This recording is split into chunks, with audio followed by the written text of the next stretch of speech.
Welcome to the Academic Writing Amplified podcast. On this podcast, we believe that the culture of academia needs to change radically. Women and non-binary people are revolutionizing academia within institutions that were not built for us. If you're ready to reject the culture of overwork, kick guilt and overwhelm to the curb, and amplify your voice to make a real impact on your field without breaking down or burning out, you're in the right place. With our team of experienced writing coaches as co-hosts, we'll share insights and talk to inspiring guests to bring you the practical strategies, systems, and mindset shifts you need to find time to write, publish work you love, and design your career on your terms. And it all starts with writing. Let's go.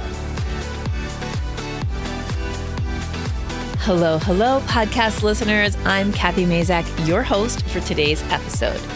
Today, we are talking about the power of writing retreats. And what we have for you on the podcast today is a really lovely and exciting and heartfelt interview with Dr. Michelle Boyd. Michelle Boyd is an award-winning researcher and writer. She received tenure at University of Illinois, Chicago, but later, as you're going to hear in this episode, found a true love in offering writing retreats for academics. And she actually, as I did, right? Like she left her post-tenure career to concentrate on helping writers overcome their fear of writing. And as she says in her website, to learn about or become the writer that they already are. Way back when I first started my writing coaching business, I found Michelle Boyd's Inkwell Academic Writing Retreats website, and I have been following her ever since. As I mentioned in this episode, she writes a really impactful and lovely newsletter that you should all subscribe to, and she offers retreats. And I love the fact that she's very, very focused on academic writing retreats. And we're going to talk in this episode about the role of the academic writing retreat in your writing practice and what makes retreats kind of special and almost a little bit magic, how the effect of retreats overflows into your writing throughout the year, and why and how she decided to dedicate herself full time to offering these kind of retreats to academics.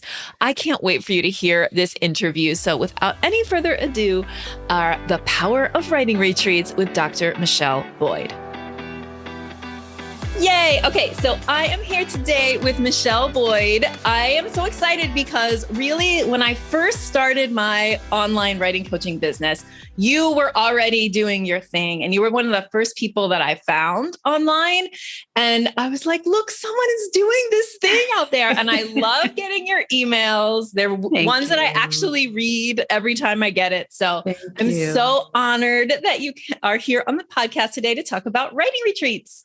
Well, I am really honored to have even been asked because I think I've told you this. I've been seeing you around and I'm like, whoa, this woman is amazing. And people that I've worked with are like, she is amazing. So I'm excited. I'm ready to get into it. Yay. Okay, cool. So for listeners who don't know, Michelle Boyd runs Inkwell Academic Retreats and does during the pandemic, I know that there have been many online retreats. Yes. But when it's not the pandemic and coming up soon with fingers crossed, in-person retreats again. Mm-hmm. So I want to hear a little bit like how you got started doing that. So like, how did you get started offering writing retreats to academics? Yeah, I was still a faculty member and I had a position as an associate director of a research center. Mm-hmm. I was one of two associate directors, and it was actually the other director who I think she sort of bumped into somebody who, worked at another university and they were offering retreats. And she said, we should do this. And I thought, oh yeah, that's an awesome idea.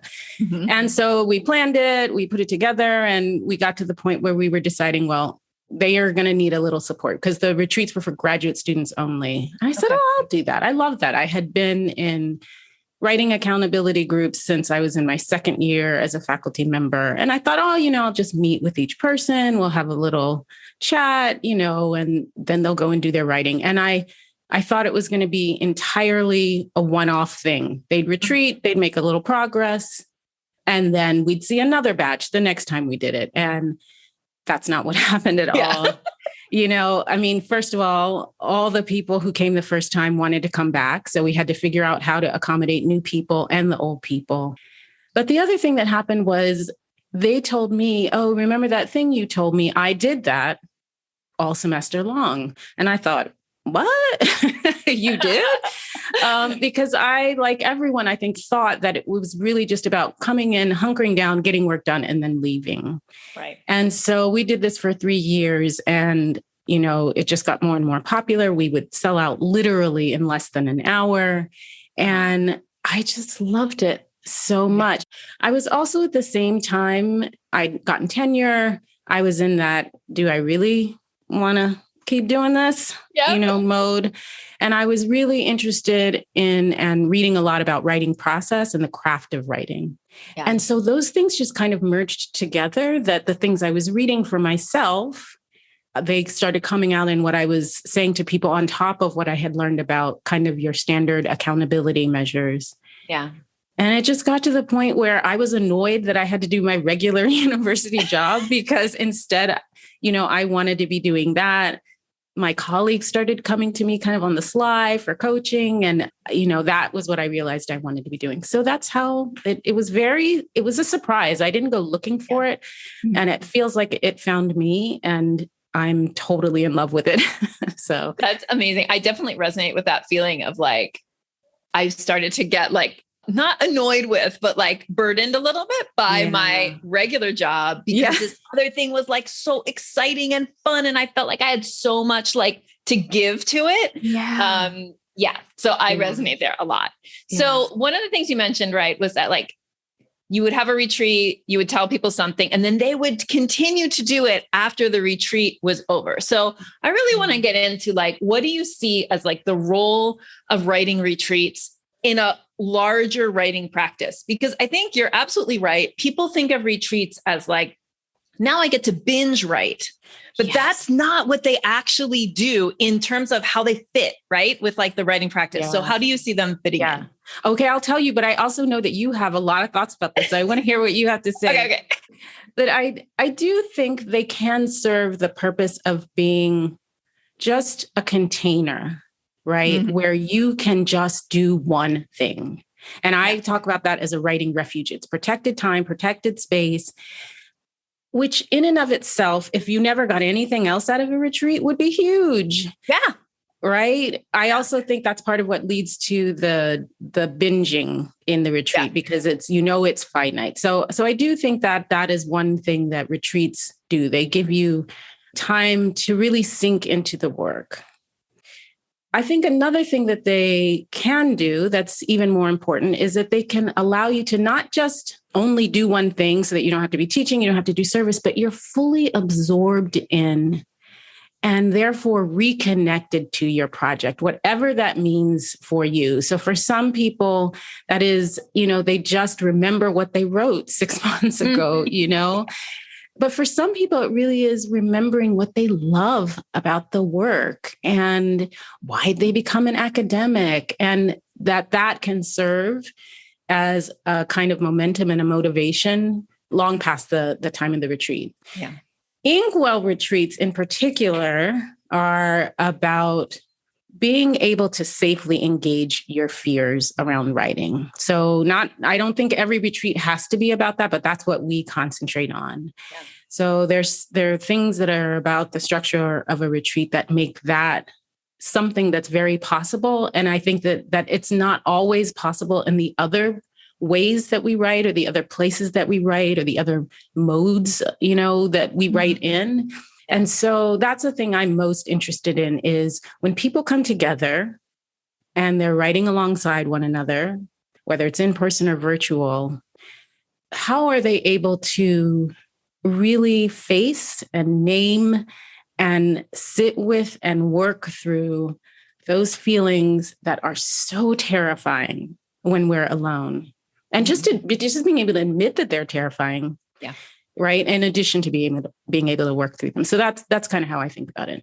Yeah. How do you think about it, Kathy? Yeah. Yeah. So I think that like, I'll say anecdotally, I was going to say evidence. I have evidence. I have anecdotal evidence that one of the things that people take away from retreats is I thought I couldn't put everything down and focus on my writing and really just like dive into what kind of lights me up inside. I thought I couldn't do that. And I've been telling myself, I can't do that. I don't have time for that, blah, blah, blah.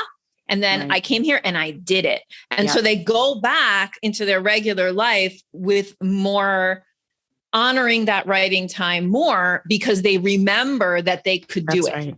So it kind of overflows and reminds you that you can pause everything else, do this, and then go back to everything else. Yeah. And I like what I think I see in people is they start to trust themselves. I think that's what I want people to do when they come to an Inkwell retreat is, you see that you can do it and then you can ride the momentum, but you also have this memory of, hey, I actually am the person who I relied on and I showed up. And I think there's so many ways where we stop trusting ourselves in graduate school. Oh, yeah. And that's a whole nother thing, but I'm with you on that. And I'm surprised by it. Are you surprised, Kathy? Because I didn't really, I'm always, even though I've been doing it for how many years at this point, 10 years, I think, that every time it happens again, it's like a little miracle. It's so amazing and so beautiful to watch. So Yes. And we have been finding that like, we don't do standalone retreats anymore, but we do use that kind of retreat format inside of our programs. And we do one that's called a mini treat, which is like a 1-day retreat. That's really like a 6-hour, like 4 to 6 hour thing. Yeah. And even those people are like, I'm so amazed that I feel so good. And it's like, you've been in a 6-hour Zoom meeting, but I feel so good. So like, what's the difference? Like, I think the difference is that it's like, we asked you to come here and we like held you here in this Zoom meeting. And we said, just think about your writing. Yeah. And like, that's really a powerful thing for people to do. Yeah, absolutely. Absolutely. Yeah. What do you think like draws people to retreats? Because I find like people are like we were talking about before we started recording, right? Especially now with COVID, people are like itching to get away, I think more than ever. But even before, like even thinking from a business perspective, right? The idea of spending money on a writing retreat seems easier than spending money on like a 6-month program or something like that. So could you talk about why you think retreats are appealing for academics? Well, I think people believe that the real problem is time. Yeah. And if they just had the time, they would finish. That's what they want to do. They want to finish. People come and it doesn't matter how many, there's a 6 weeks of pre-retreat, kind of a mini training before the composed retreat. And it doesn't matter how many times I say it or gesture to it, they want to finish. Yeah. And so that's part of what's attractive. I also think, pretty much, probably 90, I haven't done the math, but 98% of the people who come to my retreats are women, and women are overburdened. And they are overburdened in their families. We are overburdened at our jobs. We are overburdened at our communities. I also don't know, I should check what the percentage is, but my guess is somewhere between like 50 and 60% of the people who come are women of color. So they're extra overburdened, right? Yep. And so in some ways, they're totally right? Like they want some time, they're going to get some time, and they don't just get time. They get somebody makes their food for them and they don't have to make somebody's bed or clean up or find somebody's socks, right? Yeah. They literally just get to wander around thinking, napping, reading, writing, talking. So I think that's part of it. So time, I'm going on, but time. Yeah. I think time and therefore finishing for them. Yeah. Another thing I think people know that they need is they do feel like they can't do that work in their own environment. They feel like it's impossible to achieve that level of non-distraction in their own environment. I think a lot of people want to be with other people. Yeah. Yes, I think so too. And it's so funny. I don't actually enjoy writing with other people. It's not something that I crave. And so that was another thing that surprised me, just being in the presence of other people. And for, again, Inkwell folks, it's other women who are supportive. Yeah.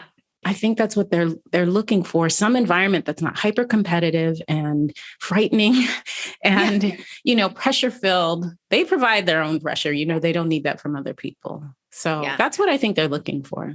Yeah. And I think that like when you're gathering with people outside of your own university space, outside of even your professional organization space, like all of that competitive pressure is gone because nobody in the room has a stake in anything you're doing. So it's like so liberating to be there and be like, nobody cares. Nobody's watching me over my shoulder. They don't care. They're not competing with me. It's just really like, let's all be here together doing this thing. And that is really great too. And that's something that off-campus retreats or private retreats or things, you can't get that on campus, even though there's like great stuff, there's a great reasons to have on-campus writing retreats, but a great reason to go off campus and do your own thing is kind of being with other people. Yeah. Yeah. And I think one thing that they don't anticipate about that, but that I have heard from Composed alums is they also sometimes meet their heroes. Or if it's not their hero, it's someone who, once they've talked to them for 5 minutes, they really admire and can't believe that person has the same struggles or similar struggles, right, that they do. Yeah. Yeah. We've had again, back when I used to do these smaller in-person retreats, I would have people come and they're like superstars. And I'm like, what are they? Why? But really, it's the same thing. It's the same thing at different scales with different levels of support, with different things, but you're still dealing with the same thing and looking for that same spaciousness and pause in the other stuff you're doing. I'm telling you, especially this week, because the kids are home online school, it's they eat constantly. I'm like, can I please stop making sandwiches? I'm like, stop asking me to eat things. Stop asking for water. Just But it really, So being able, I think that's something too, like you mentioned for women, especially, it's being cared for by somebody else is so rare, and really just having that is something, again, that retreats can give you that's hard to do in other ways. Yeah, absolutely. Absolutely. So let's just talk about COVID because I know a lot of people, especially right now, because when we're recording this, we're at the peak, maybe a leveling off peak of Omicron. I don't know. Mm-hmm. How do you see that, your kind of inability to run the in-person retreat as affecting people, or the inability of people to get together and write as affecting people in general in academia? What are you feeling from your community? It's been so long, right? When you asked me that question, what I was thinking was, what's been the effect on them just on their writing? And then what's been the effect on our ability to support them with retreats, right? Which is sort of two different questions. Yeah. Mm-hmm. And at the beginning, I think people were just falling apart.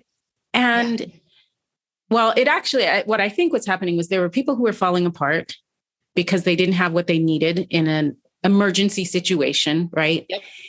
In a crisis, and because academic women are go-to bootstrappy, your politics might be against bootstrap ideology, but your whole entire, sort of way you operate in the world is totally, I can do it, I can move through it, and it just wasn't working, right? So I think in the beginning, it literally was, what's the one small thing you can do today to keep it together? I mean, when I think about what the questions I was getting and what I was writing and then, the newsletter, that's literally what it was. Then I think it sort of shifted and this is a crisis.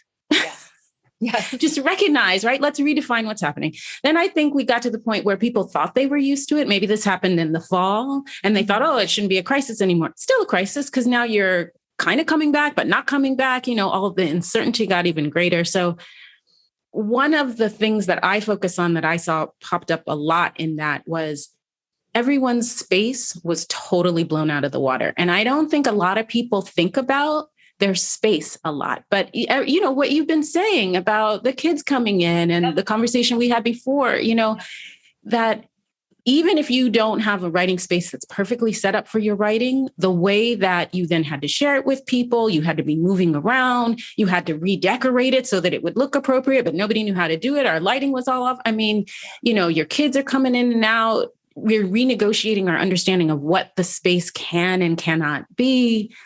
Folks are in it that weren't in it before. And I think what people don't realize is that your writing space sets up a lot of nonverbal cues for you about your writing. Yeah. And one of the things the pandemic did was take away almost everybody's nonverbal cues about writing. And so what people do is blame themselves.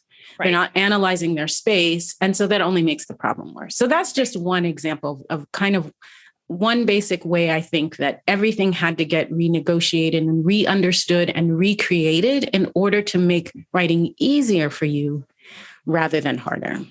Right.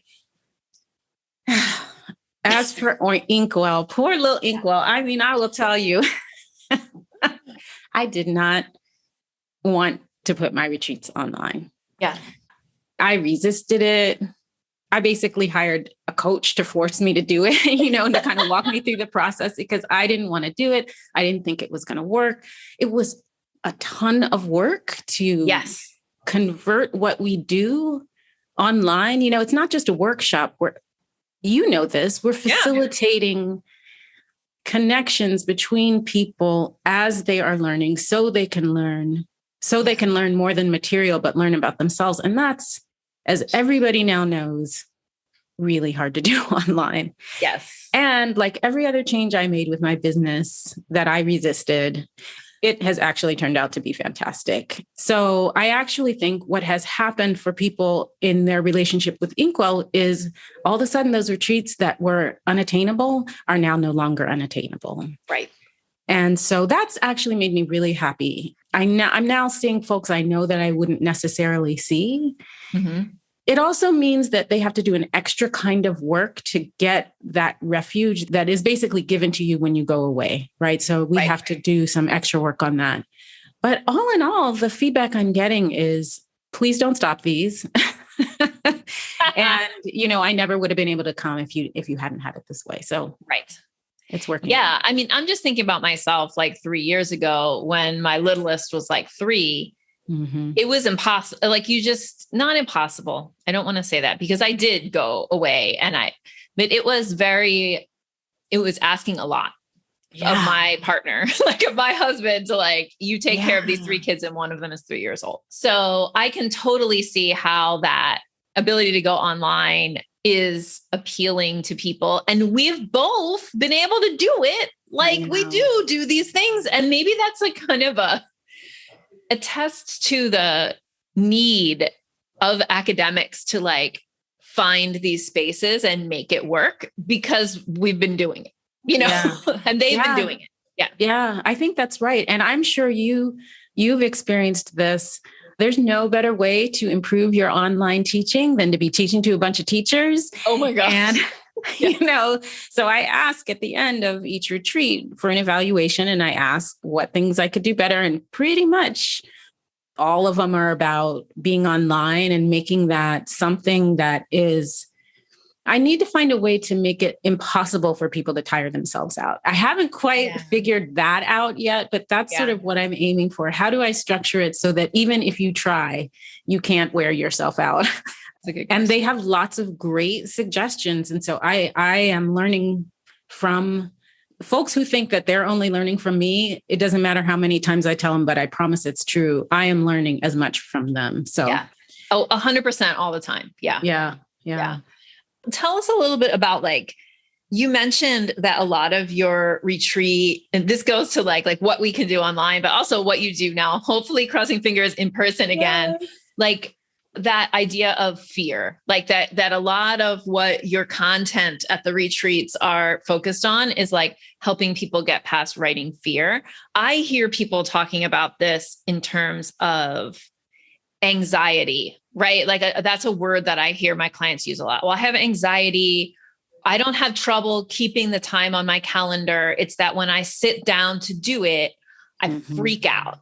Yeah. So tell us a little bit about why you think why are we afraid? Like, where does that anxiety come from? And what are some of the ways that you're helping people kind of get over that through retreats?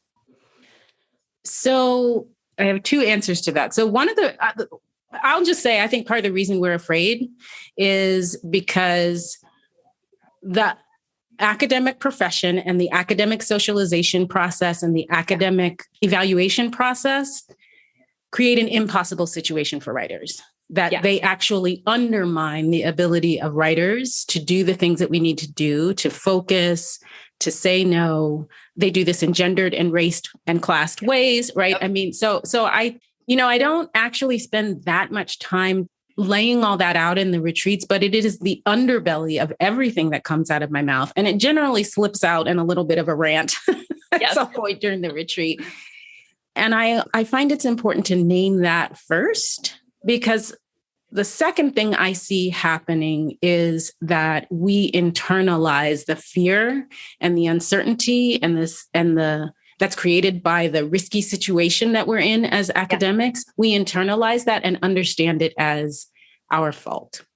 Right. And so I guess what I'm trying to say is I think that the fears are so connected to the environment in which we're operating as professionals that we need to name that environment first. Yeah. Before we talk about the ways that we internalize them. Yeah. So I think your question was about, well, how can retreats help you with that, right? Mm-hmm. And what retreats can do, there are two things. One is they really, in a way that I find amazing, help to undermine that sense of shame that people feel because we're so isolated. So we all think that thudding in our chest that we're feeling when we try to sit down to write is only us. There's something wrong with us. Why can't we get it together? So-and-so never has this problem. And when you come together with other folks who are struggling with those same things, people finally see for themselves day after day after day after day what you and I say to them all the time, but can't make the same impact, which is you're not alone. You're not alone, and this is not your fault. Yeah. So retreats really just provide you with an undeniable experience of other people being in the same boat as you. And then a little bit what we were talking about before, you actually finding your way through, not once, not twice, not one day, but every day you're at the retreat. Yeah. So it is this ability to connect people in a safe and structured way and allow them to meet their fears in a safe and structured way. That's what I think retreats do. And that's why they work online. And I didn't get that because you can do that online. It's not just the relaxation. The relaxation is bonus. Yeah. Yeah. It's the ideal environment. Yeah. But it's not the only one. It really is how you bring together a group of people to support one another and not overshare, not TMI, but be able to be transparent and authentic with one another in a supportive way that helps people see, you know what, I can actually do this. It's not just me and I can get past it.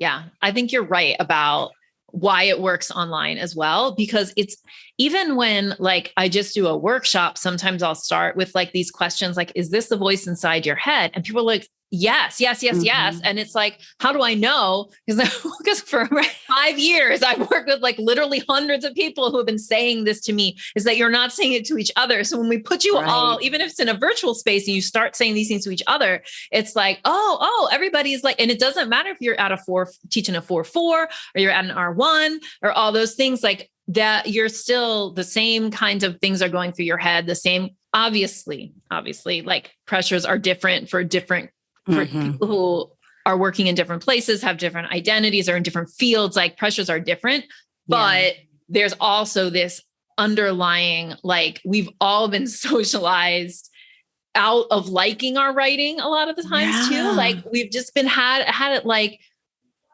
if writing is the way that you get, the blessing of I'm air quoting, like you get blessed into this community of we are academics. Like it's also the way that keeps you out. Absolutely. So it's really scary. Yeah. Yes. Yeah. And it makes sense that I want people to walk away knowing, of course I'm terrified. Yes. Who would not be terrified in this circumstance? It is in fact terrifying. Yeah. Yes. And even if they just sort of see that as a reasonable thing to feel, I feel like they, will have made an amazing amount of progress. So yeah. I mean, I'm kind of pissed off about it. I don't know about you, me but too. Yeah. I'm kind of pissed off about it because even though I'm pissed off about it, I really believe in, and I'm not a faculty member anymore, right? But I actually really believe in the work that faculty members do, especially folks of color or folks who are teaching about any form of injustice whatsoever. The stuff that they have to endure in the classroom. I think that work is so important. And the idea that the university actually makes it harder for you to do that work, it frustrates me to no end. No end. Absolutely.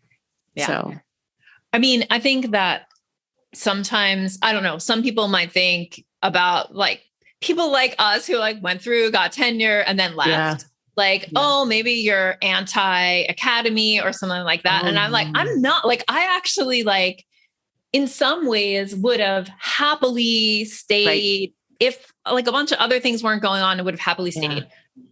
Mostly I just love doing this. So like more than anything. Yeah. But like I really, when I have a conversation with somebody who is doing like all kinds of amazing work and they finally like, I finally could get this paper out. I'm like, hallelujah. Because and that makes me feel so much, even more satisfaction than me getting my own paper out. Right. Yeah. You know what I mean? Like that's like nothing. Yeah. It's just my little corner of the academics, but I know exactly what you mean. And I forget to say this, but I had a fabulous department. I was in an AFAM department. I was 100% appointment. Everybody in my department was progressive. Most of the people who were in leadership positions were women. They were these fantastic scholar activists. I admire them still to this day so much. And also and this is the thing I think is important. If you're going to really take seriously the criticism of academia, you have to be able to separate it from individuals, right? Individuals don't instantaneously become your enemy because they become dean or associate provost or whatever it is, right? Yeah. But you still have to be able to maintain an analysis of the context that you're in so that it supports you, so that you can connect with who you need to connect with. So I hold that analysis, despite the fact that my situation was, I think, as close to ideal as it could be. And Kathy, I still had those same fears, right? And so even in that, so if people are sitting here listening to this and thinking, my department's great. Yeah, you've still got to do an unacceptable amount of work. Yep. No matter how great they are. As people. And so let's use that as the basis for our analysis of what's wrong with my writing. And I promise you the answer isn't you. Yes. Right. I'm applauding that. The answer is not you.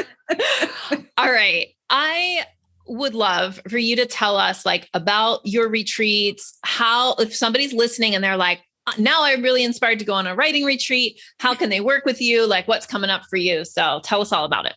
Yeah. So probably the best and most fun thing to do is to come to the Power of Pause. This is a retreat that we do every year. It's happening on February 25th this year. It's a Friday from noon to 3 Central, totally free. And it really is just an opportunity to come, just try out a retreat. And you know what? If you like it, keep coming back, bring your friends, just keep coming because it really is something I offer so that people can get a sense of, does this really work for me? Are retreats something that can move me forward? Are these folks as fabulous as Michelle says they are? They are, but you can, find out for yourself and just enjoy your writing again. Just reconnect with all the things that are lovely about it. So we are opening registration in the next week for that. Actually, by the time this airs, it will be open. So totally free. We love to have every single solitary person on the planet who is about loving other people and their writing, please come. We'd love to have you. And we will make sure that we get the link in the show notes so that you all can just write from your podcast app, click and sign up. I love the name, The Power of Pause. Like that is so, it's powerful. I feel powerful already thinking about going to something called that. So that is absolutely fabulous. And your website, what's your website? We'll make sure it's in there, but say it out loud for the people. Yeah. It's inkwellretreats.org. So come on by and say hi. Awesome. And I will also say that I'm sure that if you sign up for the Power of Pause, you'll get onto Michelle's email list. Mm-hmm. And, y'all who are listening, I email you like up and down, like all the time. Michelle has a much more curated amount of emails and I love them. So she does not email you twice a week. And the emails that you read, the emails that come are very impactful. And so don't be afraid, go sign up for her email list, like make sure that you're getting information about what she's doing and what Inkwell's doing so that you can make retreats part of your writing practice, because I think that's a really important thing to do. Thank you so much, Kathy. This has been so much fun. It has been so much fun. Thank you so much for coming to the podcast. Absolutely. I can't wait till it comes out. Yay, me too.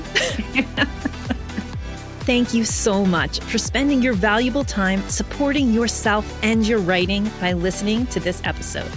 If you like what you heard today, the best way to say thank you is to hop on over to Apple iTunes and write an honest review. The more reviews, the more amazing academic women and non-binary people will find this podcast. So go write one now.